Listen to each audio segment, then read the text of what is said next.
오늘은 어쩌면 조금 아프지만 우리 모두에게 꼭 필요한 이야기를 해보려 합니다. 지금 이 순간 끝나지 않는 관계의 안개 속에서 길을 잃고 헤매는 분이 계시다면 이 이야기가 당신의 등대가 되어주기를 바랍니다.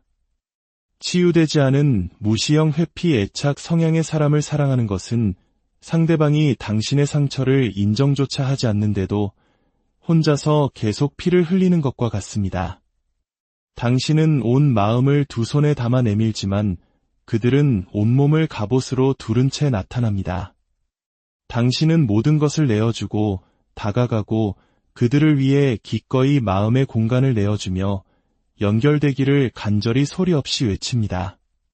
하지만 그들이 당신에게 돌려주는 것은 차가운 거리감과 논리, 그리고 감정적인 서리로 포장된 변명뿐입니다. 치유되지 않은 회피형을 사랑하는 것은 헌신이라는 이름으로 위장된 감정적 기아 상태에 스스로를 가두는 것과 같습니다. 당신은 이것이 진정한 사랑이라 믿습니다. 곁을 지키고 변치 않는 모습을 보여주는 것, 당신의 헌신을 증명하는 것이라 생각하죠. 하지만 당신이 정말로 하고 있는 것은 어쩌면 이번에는 그가 당신의 가치를 알아줄지도 모른다는 헛된 희망에 매달리며 스스로의 영혼을 고갈시키는 일입니다. 어쩌면 이번에는 그가 도망치는 것을 멈출지도 모른다고, 어쩌면 이번에는 마음을 열고 당신에게 기대어 당신이 그를 사랑하는 것처럼 마침내 당신을 사랑해 줄 것이라고 말입니다. 하지만 제 말을 들어보세요. 그런 날은 결코 오지 않습니다. 당신이 부족해서가 아닙니다. 그들은 도망치도록 설계된 사람들이기 때문입니다. 당신은 불길 속에 서서 그들을 따뜻하게 해주고 있다고 생각하지만 그들은 그저 당신이 불타는 모습을 지켜보고 있을 뿐입니다. 당신이 부드러움을 건네면 그들은 움찔하고 당신이 손을 내밀면 그들은 얼어붙습니다. 당신이 당신의 필요를 표현하면 그들은 그것을 압박이라 부르고 당신이 연결되려 노력하면 그들은 거리를 만들어냅니다. 이것은 건강한 사랑이 아닙니다.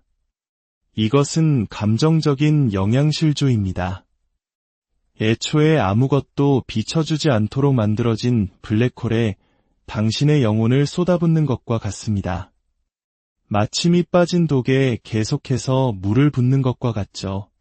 당신은 이것이 헌신이라고, 끝까지 함께하는 의리라고 생각합니다. 사랑이란 원래 이렇게 강렬하고 미스터리하며 어딘가 부서져 있지만 그래서 더 낭만적인 것이라고 착각합니다. 아니요, 그것은 낭만이 아닙니다. 그것은 트라우마 유대입니다. 예측할 수 없는 황홀한 순간과 파괴적인 절망의 순간 사이를 오가는 것에 중독되어가는 과정일 뿐입니다. 당신은 이 관계가 당신을 성장시킨다고 믿지만 사실은 서서히 당신을 파괴하고 있습니다. 그들은 당신을 사랑하는 것이 아닙니다. 그저 당신을 견디고 있을 뿐입니다. 당신과의 거리가 너무 가깝게 느껴질 때까지, 그리고 그 순간이 오면 그들은 사라집니다. 그러다 다시 너무 멀게 느껴지면 빵 부스러기 같은 작은 관심을 던져주며 당신을 희망 고문합니다. 더 많은 것을 원한다고 해서 당신이 이상한 것이 아닙니다. 연결을 필요로 한다고 해서 당신이 과한 것이 아닙니다. 당신은 그저 건강한 관계에 필요한 기본적인 것들, 즉 정서적 교감, 일관성, 그리고 안정감을 요구하는 한 명의 인간일 뿐입니다. 하지만 그들은 당신을 문제 있는 사람처럼 느끼게 만듭니다. 만약 당신이 감정을 좀 덜 느끼고 질문을 덜하고 기대를 덜했다면 어쩌면 그들이 당신을 사랑해줬을 거라고, 어쩌면 그때는 당신이 충분한 사람이 되었을 거라고 믿게 만들죠. 그것이 바로 거짓말이고 덫입니다. 당신은 그저 인내심을 발휘하고 있다고 믿으면서 실제로는 감정적으로 굶주려가는 방식입니다. 당신은 머무릅니다. 그것이 헌신의 의미라고, 사랑을 위해 싸우는 것이라고, 힘든 시기를 함께 견뎌내는 것이라고 믿기 때문입니다. 하지만 헌신이란 다른 사람을 편안하게 해주기 위해 당신의 고통을 얼마나 오래 무시할 수 있는가로 측정되는 것이 아닙니다. 헌신은 당신의 정체성을 대가로 치러야 하는 것이 아닙니다. 당신은 헌신적인 것이 아니라 고갈되고 있는 것입니다. 그리고 당신이 자신을 증명하려 애쓰는 그 사람은 단 한 번도 당신과 함께 감정의 깊은 바다로 뛰어든 적이 없습니다. 당신은 그들이 인지조차 못하는 싸움을 홀로 하고 있습니다. 더 나쁜 것은 그들은 그 싸움에 나타나지도 않는다는 것입니다. 그들은 힘든 대화를 피하고 기대어 오는 대신 마음의 문을 닫아버립니다. 친밀감에 대한 자신의 두려움을 마주하는 대신 당신의 감정을 탓합니다. 그리고 당신은 그들의 그릇에 맞추기 위해 자신의 필요를 계속해서 줄여나갑니다. 그것은 사랑이 아닙니다. 그것은 감정적 아사 상태이며 그들이 변할 것이라는 절박한 희망으로 포장된 자기 자신에 대한 배신입니다. 하지만 사람은 편안함 때문에 변하지 않습니다. 당신이 충분히 사랑해준다고 해서 변하지도 않습니다. 사람은 자신의 상처를 당신이 대신 짊어질 때가 아니라 스스로 마주할 때 변합니다. 당신이 아무리 피를 흘려도 그들을 온전하게 만들 수 없습니다. 당신이 아무리 부드러워져도 그들은 머물지 않을 것입니다. 그들은 그저 친밀감이 자신의 통제라는 환상을 위협할 때까지만 주변을 맴돌다가 다시 사라질 것입니다. 그리고 이것이 가장 아픈 진실입니다. 당신이 오래 머물수록 당신의 신경계는 이 밀고 당기는 역학관계에 이 갈망과 희망에 중독됩니다. 이것은 어린 시절의 상처를 모방합니다. 결코 완전히 도착하지 않는 사랑을 기다리는 그 느낌을 재현합니다. 당신은 사랑이란 원래 불확실한 것이라고 믿기 시작합니다. 불안을 열정으로 착각하고 그것을 운명적인 끌림이라 부르지만 사실은 감정적인 혼돈일 뿐입니다. 최악은 당신이 이것을 당신의 탓이라고 생각한다는 것입니다. 당신이 그들을 머물게 하기에 충분하지 않은 사람이라고 믿게 되는 것입니다. 지금 이 거짓을 깨뜨리겠습니다. 누군가가 당신을 사랑할 만큼 안전하다고 느끼게 만드는 것은 당신의 일이 아닙니다. 관계가 깊어질 때 누군가의 트라우마가 그들에게 도망치라고 소리친다면 그것은 그들이 싸워야 할 전투이지 당신이 고쳐야 할 문제가 아닙니다. 당신은 그들의 치유사가 아니고 스승도 심리치료사도 구원자도 아닙니다. 당신은 자유롭고 열려있으며 일관되게 사랑받을 자격이 있는 사람입니다. 당신이 보이지 않는 존재처럼 느껴지고 혼란스럽고 감정적으로 고갈되며 끊임없이 불안하다면 그것은 사랑이 아닙니다. 그것은 트라우마의 재현입니다. 당신은 그것을 헌신이라 부르지만 당신의 신경계는 안전을 달라고 비명을 지르고 있는 것입니다. 당신의 사랑은 그들의 치유되지 않은 상처를 위한 재활원이 아닙니다. 당신은 자신이 부서졌다는 사실조차 인정하지 않는 사람을 고치기 위해 당신의 평화를 희생할 수 없습니다. 계속해서 과거로 후퇴하는 사람과 미래를 건설할 수는 없습니다. 당신의 의도가 아무리 순수하더라도 그들이 정서적으로 존재하지 않는다면 싸워서 지켜낼 관계라는 것 자체가 존재하지 않습니다. 오직 그들의 연결이라는 환상을 유지하기 위해 스스로를 부수는 당신만이 있을 뿐입니다. 이것은 당신의 잘못이 아닙니다. 하지만 당신의 가치를 알아보지도 못하는 사람을 위해 피 흘리는 것을 멈추는 것은 당신의 책임입니다. 헌신은 당신의 목소리를, 당신의 경계를, 당신의 정체성을 앗아갈 때 독이 됩니다. 한쪽만을 배부르게 한다면 그것을 사랑이라 부르지 마십시오.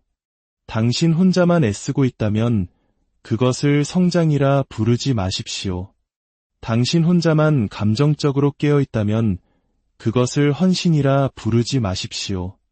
진실은 당신이 그들의 인정을 받기 위해 스스로를 굶주리게 할수록 그들은 더 많이 가져가고 당신은 점점 더 자신을 잃어버리게 된다는 것입니다. 진정한 사랑은 당신이 있는 모습 그대로를 만나주고 함께 성장하며 소통하고 책임을 지고 당신의 곁에 있어줍니다. 만약 당신이 관계의 최소한을 구걸해야 한다면 당신은 사랑에 빠진 것이 아니라 속박된 것입니다. 이제 제 말을 똑똑히 들으십시오. 당신은 떠날 수 있습니다. 당신의 가치를 되찾을 수 있습니다. 감정적 헌신이라는 이름 아래 생존을 위해 안주하는 것을 멈출 수 있습니다. 왜냐하면 당신이 그렇게 하는 순간 당신은 굶주림을 멈추고 비로소 살기 시작하기 때문입니다. 그들은 당신에게서 도망치는 것이 아닙니다. 그들은 취약함으로부터 도망치는 것입니다. 당신의 온몸의 세포 하나하나가 이 사실을 기억해야 합니다. 당신이 그들의 거리감을 개인적으로 받아들이는 순간 당신의 가치와 매력, 그리고 온전한 정신을 의심하기 시작하는 순간 당신은 진실을 놓치게 됩니다. 문제는 결코 당신이 아니었습니다. 당신의 열정도, 친밀함에 대한 갈망도, 가까워지고 싶은 필요도 아니었습니다. 그들이 도망쳤던 것은 당신과 아무 관련이 없습니다. 그들은 자신의 민낯이 드러나는 것, 가면이 벗겨지고 영혼이 노출되는 그 날것의 공간으로부터 도망친 것입니다. 당신은 사랑을 가지고 그들의 삶에 들어섰지만 그들은 위험을 보았습니다. 당신은 열린 마음으로 다가갔지만 그들은 리스크를 보았습니다. 당신은 연결을 제안했지만 그들은 그것을 속박으로 해석했습니다.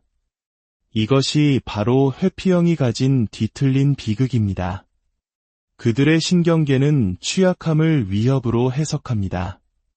당신이 안전하지 않아서가 아니라 당신의 사랑에 결함이 있어서가 아니라 아주 오래전 사랑은 고통이고 친밀함은 통제의 상실이며 누군가에게 마음을 여는 것은 자신을 보호하던 모든 것을 포기하는 것이라고 명시적으로든 암묵적으로든 배웠기 때문입니다.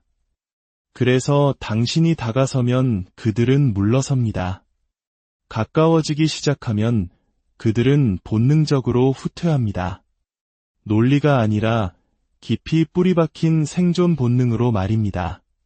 당신은 그들에게 너무 현실적이고 너무 친숙하며 너무나 강력한 감정을 불러일으키는 존재가 되어버렸고 그래서 그들은 감정적으로든 물리적으로든 사라집니다.